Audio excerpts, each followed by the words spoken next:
Well, the chips are down, aren't they? A few years ago, I thought that I was a lone voice in the wilderness, and now I know I'm not. There are tens of thousands of like-minded, responsible people who wish to leave the countryside better for their descendants than they found it. And I think that the projected privatisation of the Forestry Commission was a case in point that we've all got together and guard against, because timber is a very long-term crop. You don't plant it to harvest yourself or your children to harvest. You plant an oak tree for your grandchildren's grandchildren to harvest. And I think in order to preserve that, we should realise that it is a national treasure that should never, ever, ever be privatised. Hopefully, transient politicians shouldn't be allowed to use the nation's treasures as a political football. The successful management of my reserve owes a great deal to the collaboration of the Forestry Commission, and many distinguished people who care about the countryside came to the launch of the conservation area of Baggots Wood, which adjoins my reserve. It provides a staging post for the surplus of the wildlife I produce to disseminate naturally. A particularly welcome guest was my old friend Patrick Cormack, the MP for South Staffordshire. For many years he's been an invaluable supporter and advisor on all I'm trying to do. With him was Robin Cutler, Director General of the Forestry Commission, and there too was the Forestry Minister Earl Howe, who was not afraid to go on the record. Places like Baggots Wood and Phil Drabble's adjoining estate at Goat Lodge Reserve don't happen by accident. They're the product of a great deal of care and hard work and planning by committed people over many years. And there's no doubt in my mind that Baggots Wood will continue to go from strength to strength. Well, it all looks very encouraging, doesn't it, with such positive recognition of what we've been trying to do. Yeah, but how was I going to preserve that for the future? Because all my friends were telling me that at the coming 79 I'd passed my sell-by date and it wouldn't be long before I was tumbled off my perch. How could I keep that management going when I'd gone? And the first thing was that we decided to make a trust of it, and then I discovered all sorts of legal technicalities that trusts can easily be broken, so that wasn't going to work. And then my lawyer suggested that the thing to do would be to lease it at a peppercorn rent, which wouldn't cost anything, for 999 years to a consortium of responsible conservationists who'd all got to take it on equal terms, so that there would be a lot of them, enough, I hope, to be significant politically that no government could afford to ignore. People like the CPRE and the National Trust and the RSBB that would number millions of votes. And I could write into that lease a clause which would say that if anybody tried to dispose of it, destroy it or develop it, the lease would fall in, and they couldn't do that. And that seemed a sensible way, and that's what I'm trying to do now. And when I've been recycled, I shall lie under the sod in my wood, and boy, I'll haunt anybody that tries to scupper that. I can't allow public access to my reserve for obvious reasons. Other landowners and public bodies all over the country also find that access is a thorny problem. It's certainly one that exercises the development team of the planned National Forest, covering 200 square miles in the heart of the Midlands. The Director of Development, Susan Bell, is responsible for drawing up a strategy for the forest. I asked her what she's actually doing in terms of planting. The idea is that at the moment this is an area which is predominantly farmland. We've got something like 6% woodland in it.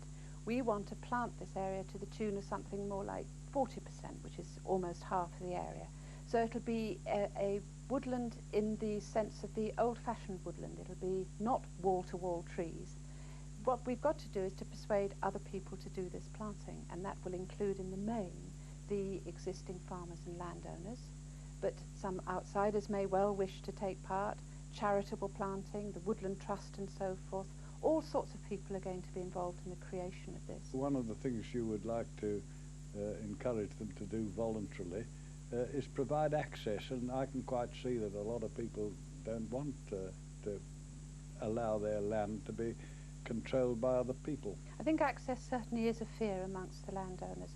Primarily we want them to plant trees. We want them to convert farmland into new woodland. I don't think that on the back of that they should necessarily have to provide access. Sometimes the land use is incompatible with public access for all kinds of reasons that we can both think of. And in other times people's enjoyment actually conflicts with each other. A quiet walker, for example, doesn't want a motorbike scramble going on around him. So I do think we have to look at this very carefully, and I think it's going to need a good deal of management. But I think, first of all, it needs the acceptance of the fact that not everyone can do everything they want everywhere. The whole question of access is a very important one, really, because there is a belief that if one does anything in the countryside, everybody should be able to get there. Well, as far as I'm concerned, it would completely destroy my estate, which depends on seclusion for the herons and so on. And I think that what should happen is that if you are prepared to do environmentally useful things and you wish to take subsidies and grants for it, fair enough, you should give access for that, you should give value for money.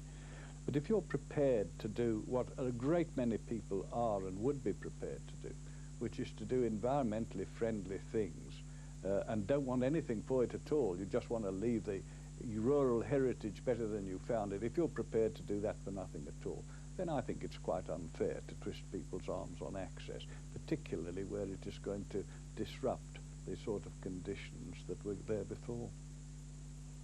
Another problem facing the countryside is that land is falling into ever bigger units as a direct result of technology.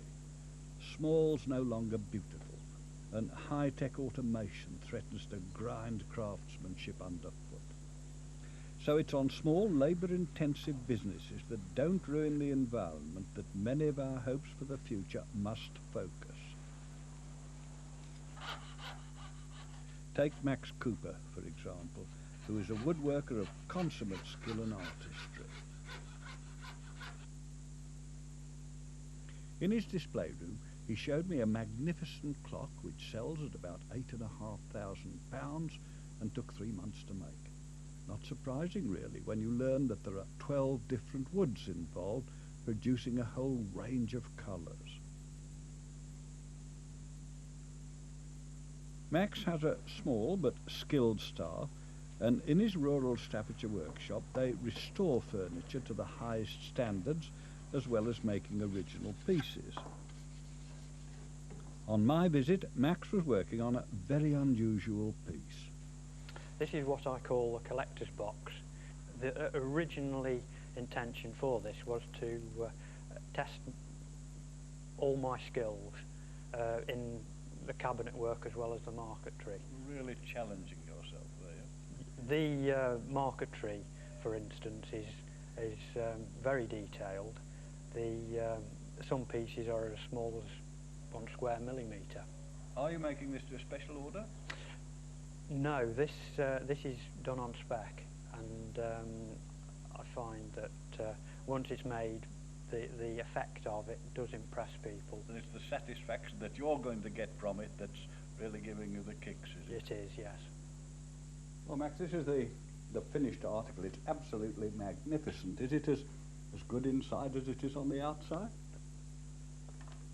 Indeed, it is absolutely lovely, isn't it? Satisfaction in a job well done is also the basis of a jewellery business in Derbyshire. Chris Sellers has 3 shops of his own. This one's in Ashbourne, and he supplies 400 other shops all around the country. He has 8 employees in his workshop, which is on the shop premises. All of them are skilled, with a sense of pride in their craft. Stone selection is done on site. Here, a piece of Blue John, a stone which is unique to Derbyshire, is sliced after which each bit has to be examined for flaws and quality. Every piece is ground into shape for its individual mounting with nothing to go by except a skilled eye. I asked Chris how he competed with mass-produced rubbish from abroad. Quality always shines out. We in the workshop actually enjoy what we're doing, and I think that is very, very important.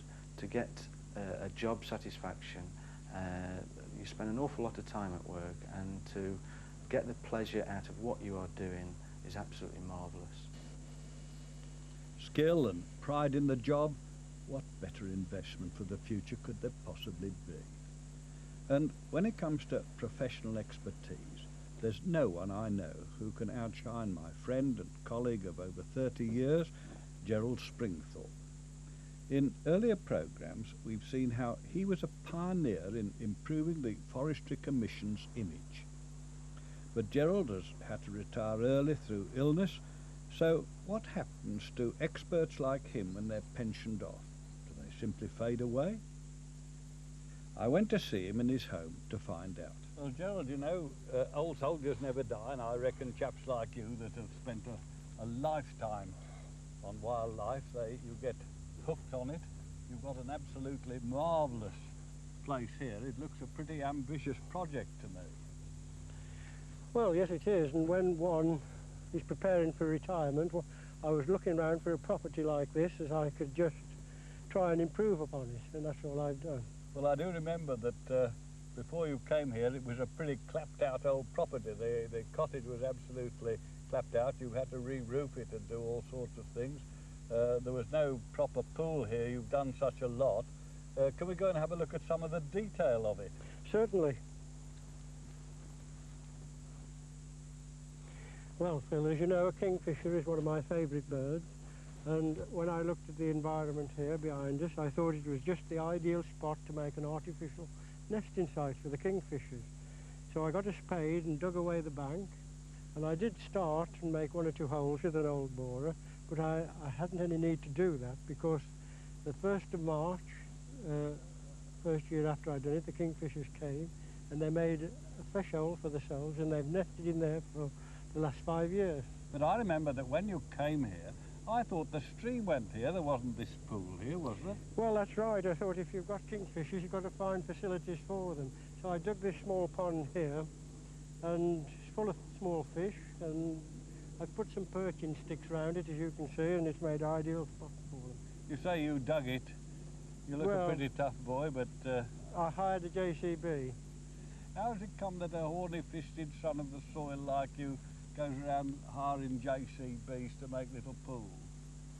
Well, if you don't drink and you don't smoke and you don't go on expensive holidays, you can have a surplus of money to plough back into things you like to see every day, and not just for perhaps a fortnight a year abroad. Well, I think that's absolutely marvellous. Let's go and have a look and see what more you're doing.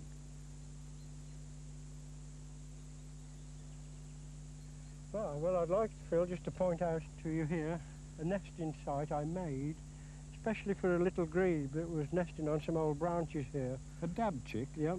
What I did, I knocked a stake into the pond, cut the bottom off a bucket and nailed it on top of the stake at water level, and the little grebe nested on it this year. Then after the grebe nested on it, a coot nested on it after that. The reason I built the nest out in the pond for the little grebe, there was branches of trees running out onto where they nested before, and the mink used to go along and vandal the nest. Well, of course, I think that mink are an absolute curse. The particular area here, your mink, the mink that are ravaging you, were let loose, or their predecessors were, by some nutters who didn't like women in fur coats, and they're now colonising the whole of this area, and they're going to jeopardise wildlife all over the whole area. And I think it's an absolutely disgraceful thing that a few nutty activists can undo the work that serious conservationists like yourself are doing. And you really have had a marvellous life. Years ago, 20-odd years ago, you made a hide for the public to see wildlife from. And you're going to live in your declining years in your own hide, in your own house, and look out over your own ground. Let's go and have a look. what you're going to see.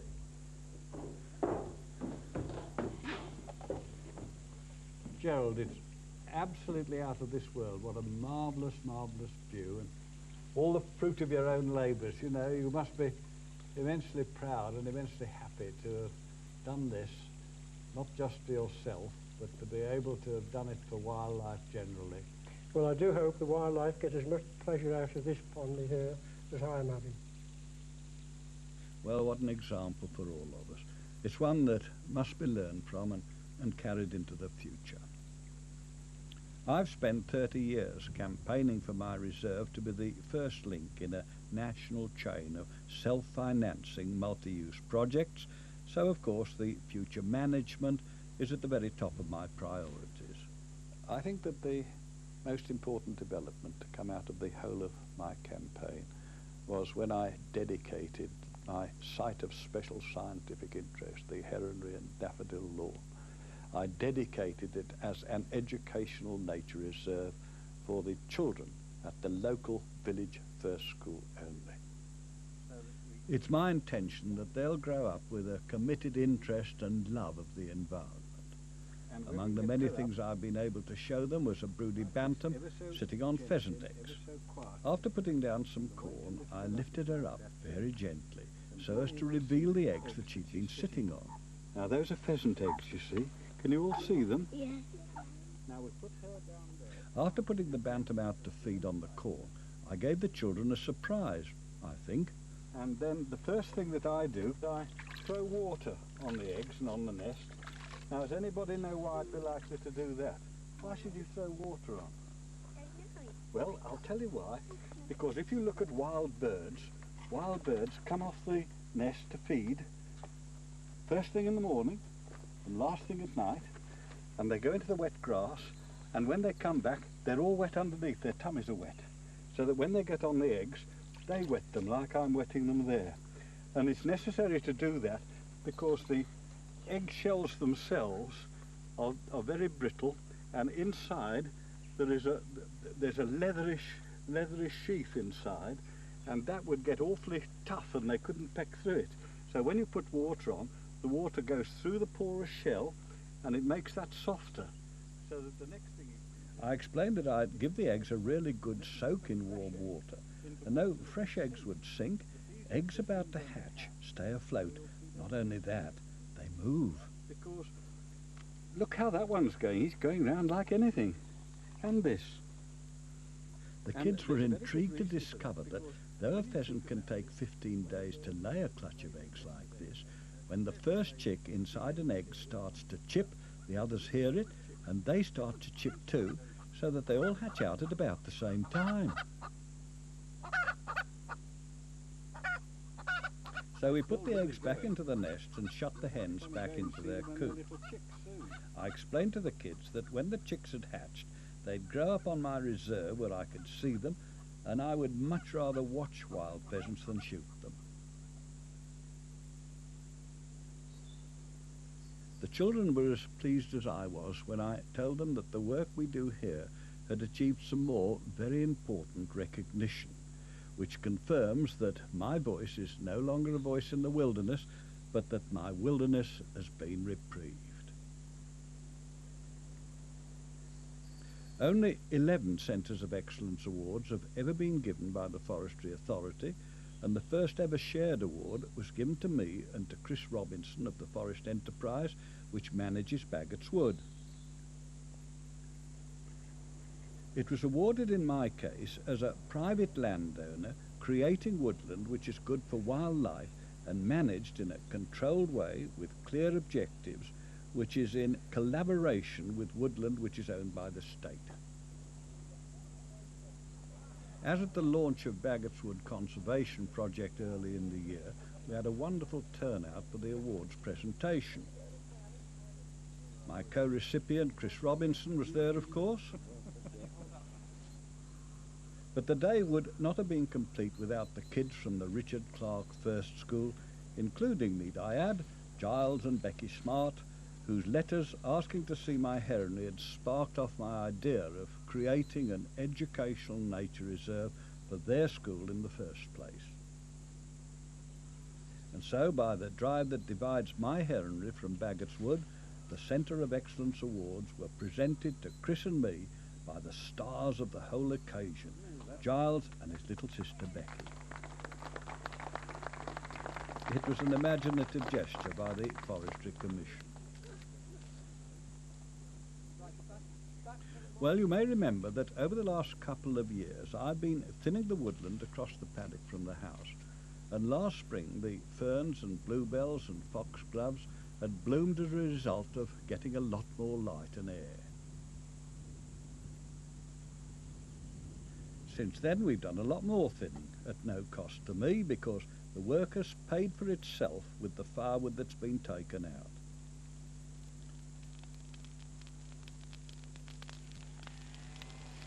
Of course, we never heard of the Centres of Excellence Award when we started, but since one was presented to me, the man who starred the whole scheme, Brian Hibbard, returns here regularly to see how things are getting along, and asked him how I could make the woodland even better. Well, we want to continue, I think, doing what you're doing and extending it throughout your wood. It's a conversion process to a semi-natural state. And a lot of people don't realise, and I know you do, that if you leave woodlands to nature, they're not going to end up very natural. One of the things that we've done, we've opened up the wood behind us, but instead of leaving the floor clean, as we've done with this, we're leaving the brash that we take to prevent predation by the deer and rabbits. It looks untidy, but I expect from a management point of view you'd probably approve of that, do you? Yes, that's right. The important thing in those areas is to do it as a gradual and regular process, and of course you're virtually taking off a catch crop, which is very sensible. There is a lot of woodland in England which is unmanaged and which is going back, getting spoiled, and people would like, owners, managers would like to treat that woodland and do what you've done, but they think it costs an awful lot of money, and they're worried that they really don't have the means for doing it. I mean, one of the great things about this example is that it shows you can do it. Another thing in which I take great pride is that part of my reserve is a site of special scientific interest.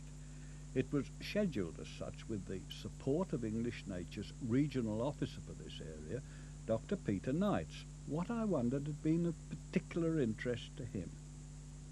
Well, two things that are very important here, Phil. Firstly, there's the heronry in your area of oak woodland. That is of national importance for herons, and therefore nationally important to us as well. The other thing is this meadow which we're standing on now. That's managed in a traditional way with hay cutting in, say, June, followed by grazing by sheep in autumn, and that's what's created this fine sward that you see here now. Shortly, that'll be full of flowers. One of the ways that we've helped that, I think, perhaps, is that after the initial crop is cut, we don't allow any of it to be cut until the daffodil seeds have seeded and the other wildflower have seeded. And then we ask our neighbour, who's very helpful, to turn it into bales and cart it. And of course, when they're collecting the bales all over the meadow, it shakes the seed out, yes, and is helping to spread it. Of course, one of the problems that we do get is that in patches there's more moss than grass. What can we do about that? Well, it's not a problem really from the wildlife point of view, of course. In fact, the fact that you've got moss indicates poor drainage, which probably suggests also you've got species like ragged robin, which like those wet conditions where the water pools up. We have a lady smocks, a nice lot of lady smocks too. Yes, well, they're very good for wildlife too, of course. On the edge of this flower meadow, daffodil lawn, there's a wild service tree. It's not a rare species, but this is a particularly important specimen. Yes, it's the biggest one I've seen. It's very fine. It's a part of our heritage of natural native species. Goes along with the other trees of the woodland, spindle and the box and so on. And many of these trees were used years ago and not replaced. And they succumb to grazing. And sheep and deer and animals like that eventually destroy them because the regrowth never gets a chance to grow. And a fence like this can make all the difference for the new generation of these trees. Well, it can, but although it keeps the rabbits out and the deer out and the sheep out, which graze the meadow, it does let a lot of feggy grass grow in, and that needs a bit of management. And our kids, as we call them, the children from the local village school, they're helping us very much with that. Yeah. See the roots there? Oh, that looks like a spider with 2 legs. How many legs has a spider got? 8. A chap who works a lot with kids is the head of the Youth and Volunteer Department of the Royal Society for the Protection of Birds, Peter Holden. He joined us at the Wild Service Street to see what the kids were up to. Well, Phil, it's a lovely old tree, but isn't it nice to be able to involve young people with it, doing something really worthwhile? And it's not just around the tree that they're doing something useful. They can actually help with these heron counts in your heronry and go along with the warden and actually look at the site with him. And I'm sure there are other jobs that young people can do, because, you know, I believe if young people are going to feel ownership for the countryside in the future, they're going to have to do something now. And it's so important that the next generation feel as strongly about these things as you do and I do. We have a national scheme for young ornithologists, junior members of the RSPB, who do something in their own localities for birds and wildlife. We give them an award. It would be nice to bring some of those here to work alongside the pupils of the Richard Clark First School, and they could benefit from their enthusiasm and see the work that you've been doing here, and everybody will have a jolly good time, I'm sure of that.